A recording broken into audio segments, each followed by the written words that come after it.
Hi, I'm Kristin. And I'm Erik. On the first episode of the Cabincast, we'll answer, What the heck is a getaway primer? why did we start a podcast?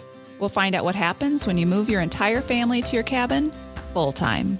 You'll hear music recommendations, stories, and highlights from upcoming episodes. Let the journey begin. Welcome to the Cabincast, your getaway primer.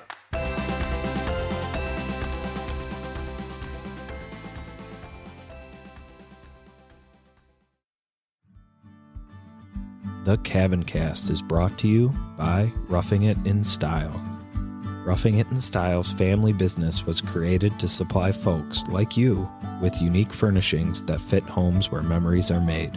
And like these memories, their handmade furniture and decor is made to last. They emphasize creative innovation in interior design, cabinet design, and custom furniture. Their designers are available to help you create spaces that are warm, inviting, and fit your unique style. There are 2 locations, one in the Northwoods of Wisconsin, in Harshaw, 10 miles south of Minocqua, and one out west in Fort Collins, Colorado. Find out more today at roughingItinstyle.com. Hello. Hey, Erik. We're finally here. It's been fun getting ready for this, though. Yeah, it has been a project, but it's been awesome. Yeah, it's exciting. So we should probably share a little bit about what the Cabincast is and kind of explain what a getaway primer is. Yep. So I can give a little background. I started thinking about doing a podcast.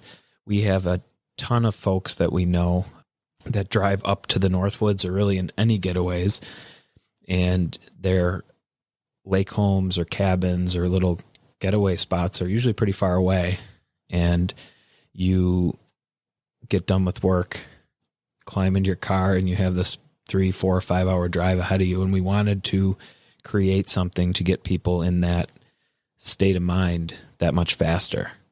So we came up with the Cabincast. I think it's a great idea.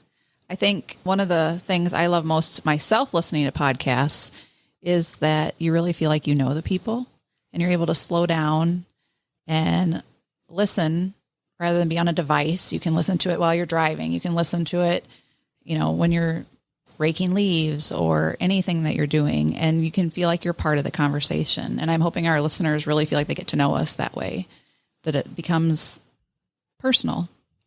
Yeah. And the best part that I feel of a getaway primer is the idea of getting that much closer, that much faster. Yeah. And you'll hear in some of the upcoming episodes how important the road trip portion of a getaway can be, and, making that just feel extra special. So we're going to be kind of explaining different things, different ideas, tips, recommendations that bring you that much closer, that much faster. We'll be sharing music, recipes, design tips, stories, different things that are going to hopefully make your road trip that much more fun. Yeah. So, Kristin, why don't you fill everybody in with your background a little bit and kind of what brought you to where you're at now and what do you do? Well, one of the things I think is interesting is that Erik and I, this is a little get to know each other as well here on the Cabincast, because we know each other a little bit, but not a lot. So we're going to be interviewing each other and getting to know more about us here as well. So I actually grew up in Texas, and I grew up on a horse ranch. So I did not grow up in a log cabin. I did not grow up in a getaway area. I moved to Iowa for college, and I met my husband there and then moved back to Wisconsin where he was from. And my background is actually in teaching. I taught elementary school. I taught 5th grade for 7 years. But good. So you should be able to deal with me pretty well then. Exactly, right? Yeah. I'm right in my element. But my passion has always been decorating, entertaining, being the forever hostess. When I was a little girl, I was the one that was always setting the table, making the centerpieces, greeting people at the door. You actually never really found me in the kitchen, but I loved all the fluffing and the prepping and getting things ready. I loved rearranging rooms in the house. And when I started staying home with my children, after I had my second child and I stopped teaching, I was looking for a way to kind of use my creative talents, and I started writing a blog. So I write White Arrows Home, and I tell about decorating ideas, entertaining ideas, how to create family memories. I talk a lot about our family, and all of it kind of centers around our cabin that we have up north. And that's when I started it, was when we moved to the cabin full time. So it's been a really fun way for me to share about what I love in this cabin lifestyle and be creative with it. Awesome. Erik, what's your background? So my background in this kind of lifestyle really started when I was really young. My parents used to own an apple orchard, and they planted all the apple trees. And of course, they don't just spring up and sprout apples right away. So in the meantime, while the apples were growing, they started general contracting log homes. So they, I think, built around 10 different log homes around the state with Wisconsin Log Homes, and really kind of grew to love that rustic, beautiful log home kind of culture. So after a while, they ran their apple orchard and decided to move up to Wisconsin, to New Glarus, America's little Switzerland. And they really didn't have a plan, but they, were thinking maybe they get into real estate. We actually raised elk for a little while. So we were elk ranchers for a couple of years, which is kind of a little random in between. We'll probably talk about. So we're both ranchers at heart, really. In a future episode. And they opened up a little shop, a gift shop, ended up opening, called Roughing It in Style. So they wanted to, instead of building log homes and instead of building rustic getaways, they decided to figure out how to furnish them. So we're a little tiny shop, and we grew. Now we have a store in northern Wisconsin, which I manage with my wife, in Harshaw, Wisconsin, which is up by Minocqua. So kind of, if you go from Madison, we're about 3.5 hours straight north of Madison, Wisconsin, in lake country up here. So we kind of decorate, design, and furnish lake homes. And we've been doing that for 12 years here. And then my folks run and manage another Roughing It in Style out in Fort Collins, Colorado, and kind of that foothills, ski country, mountain country out there. So we have an awesome team of designers. We decorate kind of people's dream homes, little teeny cottages. We design kitchen cabinets, and then we also manufacture reclaimed barnwood cabinets about an hour away from our Harshaw up north Wisconsin store.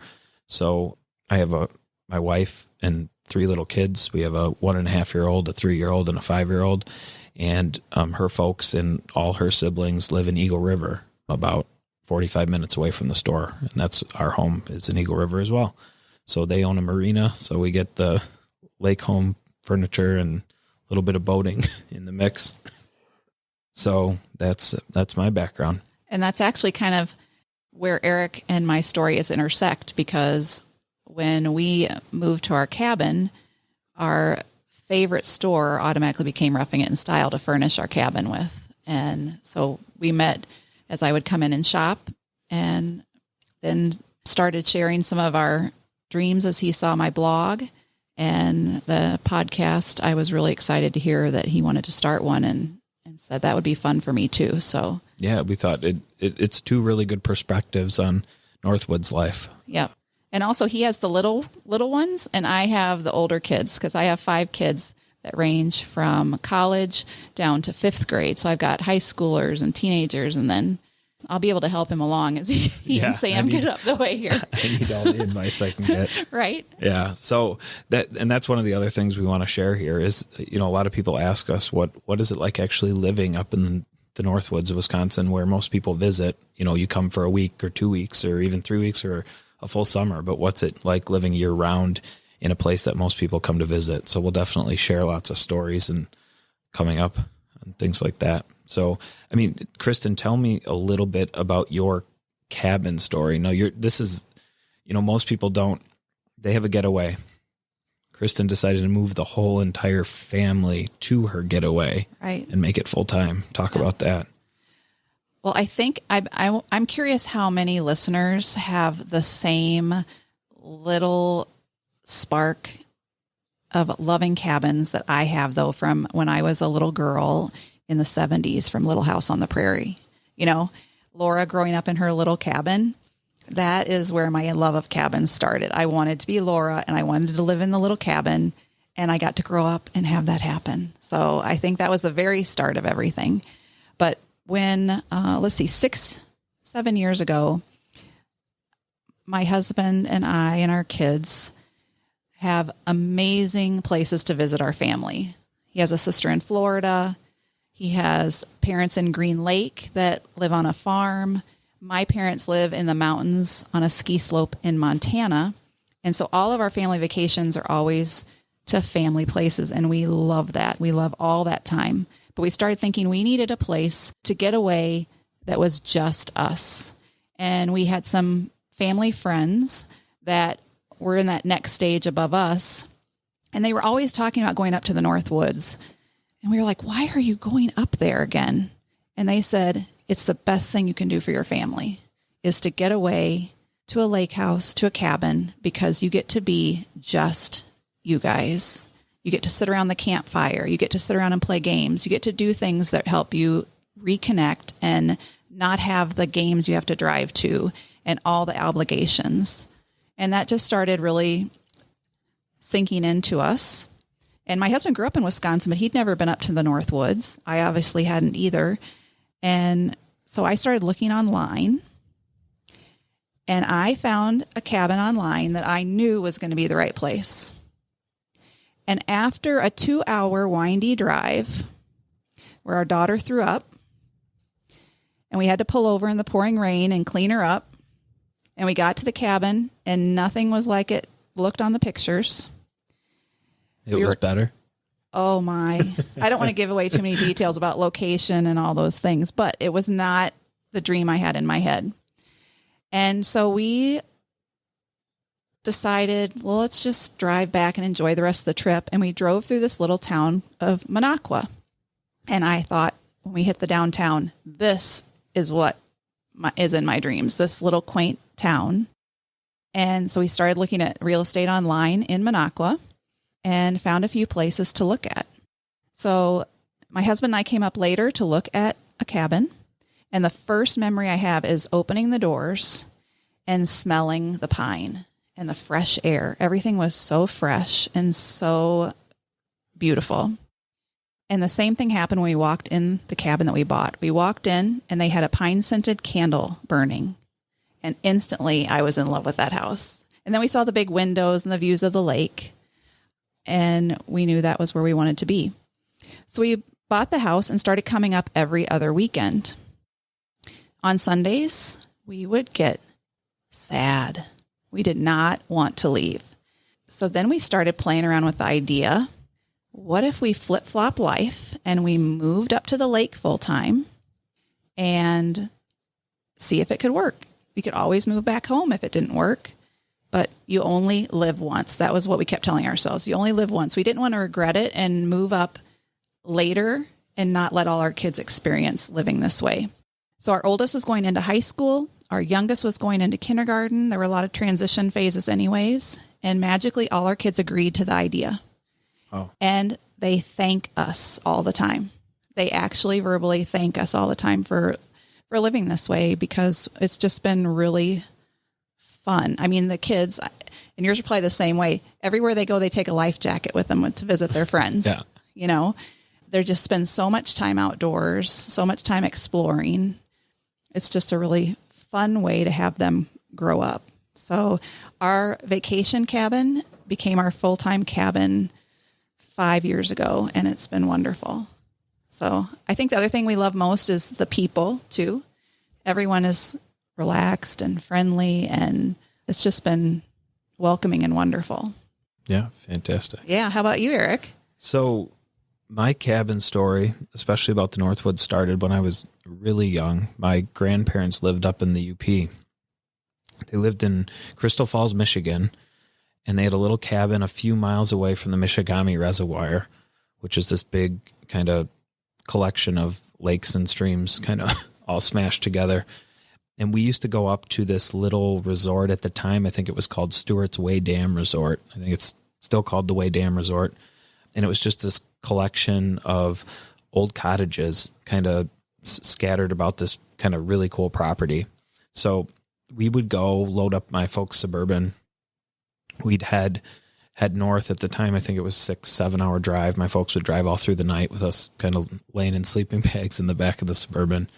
And it was the best. We'd pull a trailer. We'd have our gear, our bicycles. We'd always bring a Fisher Price basketball hoop, our fishing poles. And I could just picture the back of that car. Yeah. Oh, it was full. We'd head up. So we'd fall asleep and wake up and we'd be at this magical place with trails and, we're looking for black bears. We'd go walleye fishing and build rafts and knee boarding. My folks had a kind of olive green pontoon boat, and it was like the best. Every summer we go up there 1 or 2 weeks, usually a summer. So that was just a getaway. And then, my grandparents passed away. They sold the house. That was didn't head up there anymore. And a few years later, maybe 2006, my mom's really good friend, Tammy, had a cabin up in Tomahawk, Wisconsin, which is just south of Minocqua. And my folks had kind of put a bug in our ear that, hey, if you see any other places up there that might feel like a good fit for us, just let us know. And Tammy called my mom and said, I found your place. I found your cabin. So my folks drove up quick, saw this place, and they see it in this lake in Tomahawk. And it's this kind of old gambrel, like barn style home, but it's on this beautiful point. It's not really a log cabin. It's just I think cedar siding at the time. And you walk into the house and there's carpet everywhere, carpet in the kitchen, carpet in the bathrooms. That's always a good look. Yeah. It was in pretty rough shape. There was a loft that was unfinished. It was half carpeted. Somebody must have got tired of laying carpet everywhere, ran out of carpet. But the property was just a little rough, but they knew, my mom knew, and my dad knew right there that it was just perfect for them, absolutely perfect. So they made an offer to the gentleman, and he shook their hand and said he'd do it. And they drove away thinking they got the place. And he called them back and said that, hey, I just had somebody offer me more money than the asking price. And my mom said, you shook my hand and you're going to sell that to us. And he did. He stuck with his word, even though he had a higher offer on the table over a handshake. So that is, we call it our cabin now. And since then, every maybe other year, we've done improvements. So there's no more carpet in the bathroom. There's no more carpet in the kitchen. Added some cabinets and finished the loft up there. We turned that into a little master suite that my folks like. But that's kind of our paradise that we started going to. And that was our getaway. And we had a store in Madison, Wisconsin at the time. And we were delivering up to the Northwoods almost on a weekly basis. So my girlfriend at the time was my wife now. Okay, good. Yeah, my wife now. We're helping out. We were pitching in at the store after we had graduated college. And my folks approached us and asked if we wanted to come up north and open up a store. So I think that was about 12 years ago. So my wife Sam's whole family's from Eagle River, as I mentioned before. So it was kind of a perfect fit. So we moved up here, rented a little apartment. Our first roughing it office was in a little teeny apartment up in north of Minocqua. And we built a building here. So now my folks visit the cabin. We have a little lake home that we refurbished from a 1970s lake home in Eagle River that we just got done remodeling a couple of years ago. Yeah, that's kind of our cabin story. I love it. It's so fun to hear everybody's stories. And speaking of cabin stories, one of the things I love to read, and I love antiques and vintage goods, and I love to collect old books, especially if they have outdoor titles or cabin titles or lake titles. And I have a book. It's from 1935 called Real Log Cabin. And I wanted to read you a little excerpt from it. Sounds good.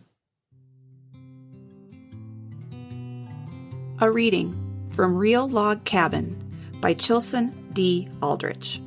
Chapter 3. What is a pioneer cabin? Two things are now decided upon: the site and the fact that you are building of logs. For one may assume surely that you are building of logs? There are other types of vacation homes. There's the board cottage, which can be made convenient and even artistic. In fact, when a man insists on boards, it demonstrates pretty clearly that he hasn't a soul for logs. Although there may be other reasons for his decision, not aesthetic but financial. Anyhow, we design him a clapboard cottage and question him no further. Another material that has been long favored for vacation homes is the weathered shingle. Now, shingles are all right at a summer resort, or in fact, any place where you have to wear a necktie to dinner to please your wife. But in the forest primeval, I feel like the old logger who ran across such a construction one day and opined that it must have taken a doggone long time for a feller to whittle all them chips off in a log. In a forest environment, there is only one material to use. A log cabin has the topsy-like aspect of being just growed. Moreover, consider the record of log cabins in this country. What a part they have played in history. Did you ever stop to think that the reason we have so few great men nowadays is because there are so few log cabins for them to be born in? In order to ensure its future place in history, the slogan of this country ought to be, "Back to log cabins."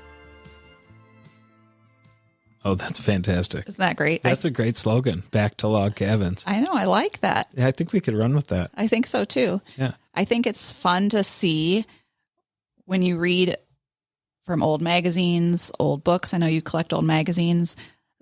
What's different, like from 1935 or 1901, but also what's the same. You know, there's so many things that are different, but there's also a lot of things that are the same. Yeah, they have such an eloquent way of speaking. Yeah. And I think there's a little more thought put into the way people wrote back then. Yeah. And now they're, taking a little less time. There's a lot more distractions. It's a lot more focused and thoughtful way.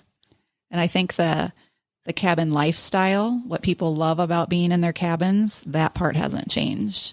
It's the slowing down, being in nature, spending time with friends and family. I think all of that is still the same as it was back in the day. And I think that's one of my favorite parts about reading these things. So, yeah, we'll definitely share some more readings and things we come upon in our studies per se. Yeah. So one of the other things that we think is a really important part of kind of the cabin getaway lifestyle is music.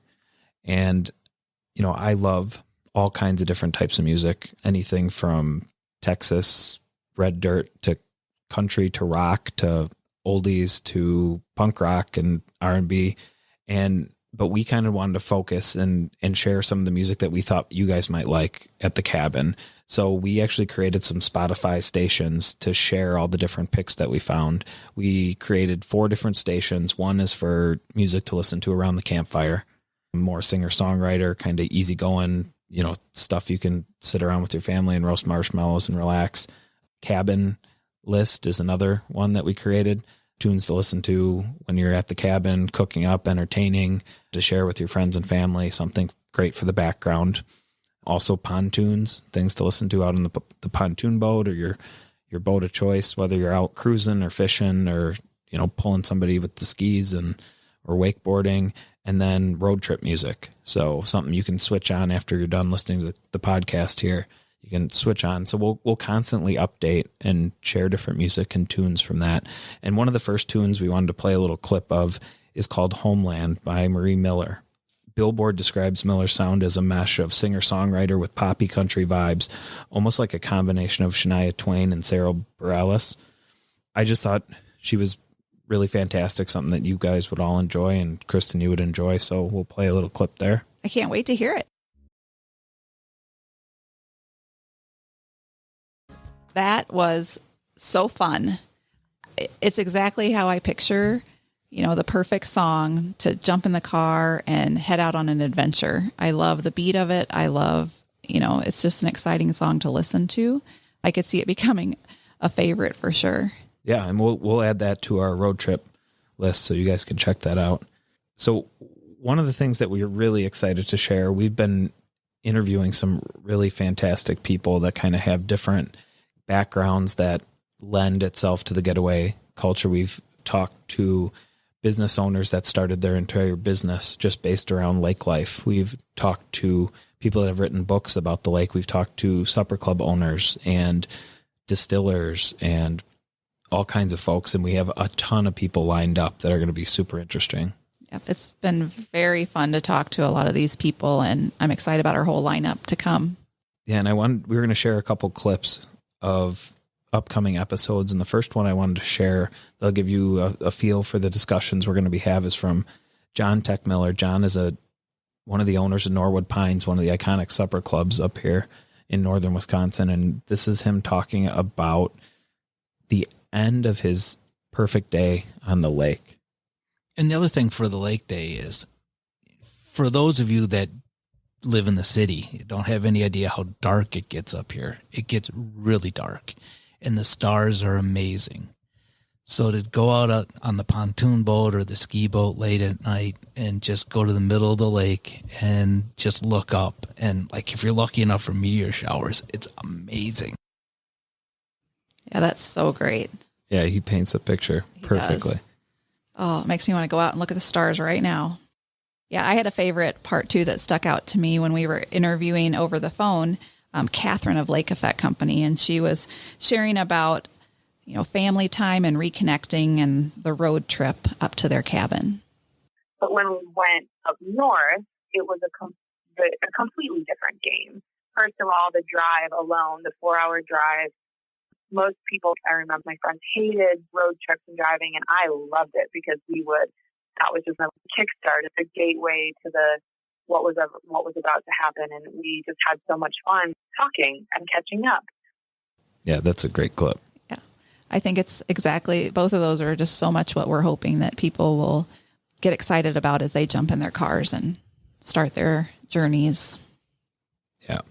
So one of the things the thing we end every interview with is asking folks what their perfect getaway day is. So if everything goes right, if you have the day set up that it's a dream day, we kind of let them go off and tell us. So Kristin, what is your perfect getaway day?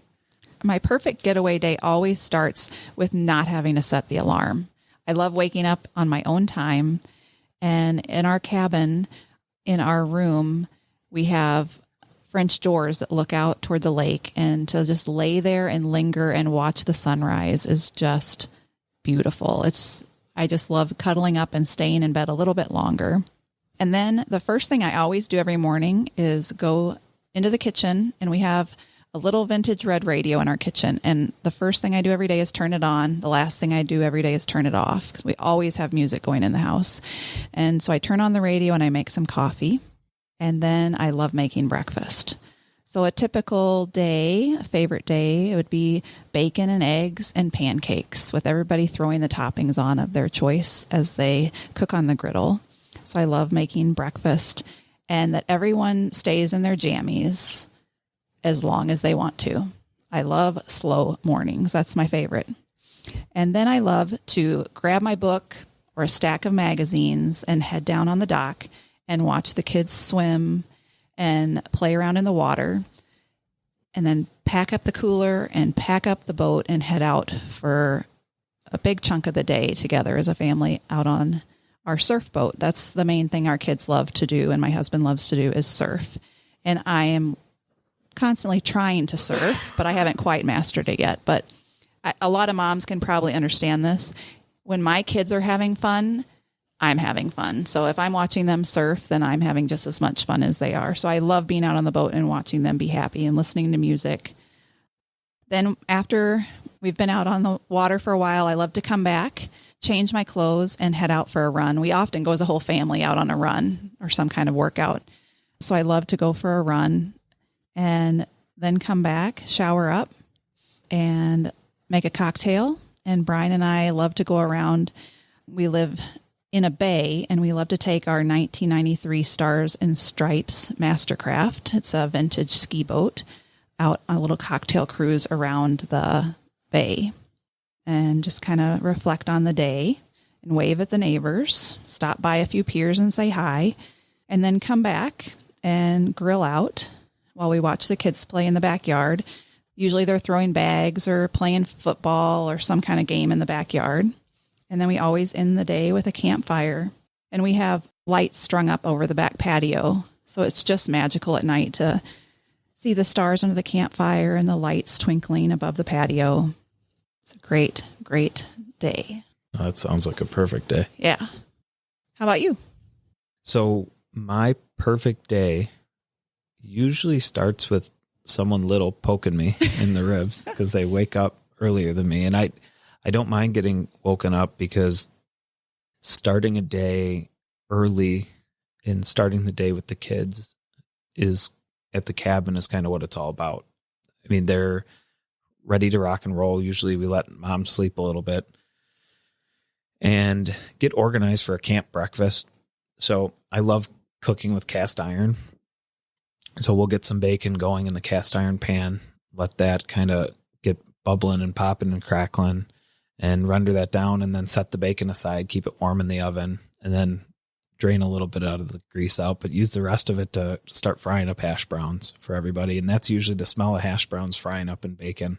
Yeah. Grease will start waking everybody else up. And then I like cooking, really actually love cooking, but I love cooking breakfast. My mom is a notoriously fantastic breakfast cook, and she taught me how to make omelets probably when I was in high school. And I love making omelets kind of to order for everybody. So we do the omelets, the hash browns, the bacon, and then usually it's time to hit the beach right away. So we get the kids dressed up in their swim stuff, get them out playing in the sand, and bring, music player down there and relax. There's always kind of stuff to get organized for the day. There's going to be a lot of family around in a perfect day. So I know my brother-in-law will be out casting for walleyes off the dock. There'll be couple, maybe my mom, my sister, and my wife, Sam, just hanging out on the pontoon that's tied off on the dock, relaxing, reading a book, getting a little sun. We would then haul the paddle boards down and, start taking the kids for rides out on the paddle boards. Maybe, my brother-in-law will throw his kids in the canoe and go around. We have little islands kind of around the cabin that we're at. So we'll do kind of that man-powered water stuff in the beginning of the day, come back for a quick lunch. The kids will take some naps, which is kind of nice. The adults get a little break if it all lines up right. And then we usually pack a cooler to head out on the pontoon for the afternoon. We'll do appetizers. We'll do, sausage, cheese platters, get the cocktails packed in, and we'll go out and kind of go on a full on cruise. So we might hit a beach when we're out there. We'll stop by. We have some friends on the lake, so we'll usually stop by and say hi to a couple different friends and go out for a long day. And then we'll get back, and the perfect dinner that we all love is barbecue ribs. So we'll get these ribs from a local meat market, and we'll slow cook them on slow the whole afternoon while we're out on the boat. And then we come back, they're just like fall off the bone ready. So we'll have this beautiful dinner with salad and ribs and potatoes and the whole spread, and we'll eat out on the deck. We have this big, long, old wooden table that we all sit at around, and the kids have their own little kid table, and we'll just sit out and let the dinner just kind of stretch on until the mosquitoes start coming out. Yeah. And then we'll pack up get everything in. If you cook dinner at our place, you don't clean dishes. So the people that didn't cook will end up doing the dishes. And then usually the person who's cooking dinner will get the fire going and get that started. So nighttime arrives, we can get the s'mores going, have a beautiful campfire. Then we'll get the kids to bed. We usually set the kid where you can listen to them on the monitor. We'll set the monitor at the very farthest edge just so we can barely hear it from the campfire if one of the kids wakes up. And then we'll tell stories around the campfire. I love when everyone starts reminiscing and telling old stories and funny different things around the campfire. So we'll usually go late into the night telling stories, and people kind of slowly wander back to the house and crash. And that's the perfect cabin day for me. Luckily, those happen often up here. Yeah. Yeah. We get a chance to do a few of those. Yeah. So sounds awesome. Yeah. Well, I'll have to come over from ribs sometime. Yeah, the ribs are great. The ribs are great, and plenty of opportunities for fun stuff. So, I mean, we'll have so much more discussions, interviews, and things to share coming up in the next few episodes. Yeah, I'm excited for all of our hints and tips for how we enjoy our cabins to share with our listeners. Yeah, thank you for listening.